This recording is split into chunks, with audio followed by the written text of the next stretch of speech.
Ja, þetta er mark og maður leiksins, sigur og frábær frammistaða. Þú lítur að ánægja með byrjunina hérna vestra. Já, þetta er náttúrulega bara geðveikt sko og bara, þú veist, sér nú bara veðrið hérna á völlinn og þetta er bara, maður lifir fyrir þetta, fá að bara djöfla eftir 90 mínútur, svona á þetta að vera. Ertu bestur í íslenska veðrinu? Hérna, hríðarbylur og 2 stiga frost? Já, það skiptir mikið máli líka veðrið maður að spila, fyrst sem maður fær að spila þá er maður sáttur. Þú ákveður að taka slaginn, ert náttúrulega á láni frá Víking, ungur íslensk leikmaður, ekki margir sem þora að koma hérna vestur og taka tímabil.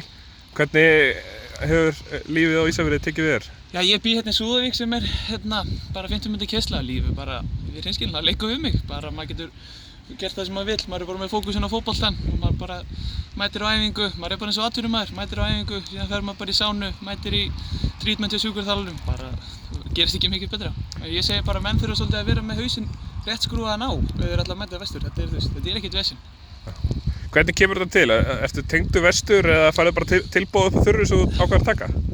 Eða þú veist, ég er náttúrulega, já ég á ættingja hérna sko og hérna Samúel Samúelsson er frændi minn hérna sem ræður ríkjum hérna en hérna ég er bara, þú veist, markmið mitt bara fyrir komandi tímabil var bara að spila fótbolta og maður sá kannski það var ekki alveg inn í myndinni á Víking þótt maður kannski, þú veist, það fengi eitthvað að spila en þá vildi maður fá að spila 90 mínútur eða bara í hverju viku og þá var bara ekkert annað í stöðunni að leita eitthvað annað og vestri var niðurstaðan.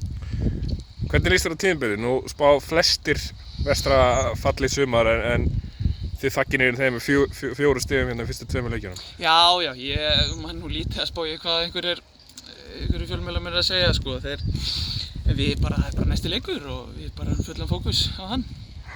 Takk hérlega fyrir þetta.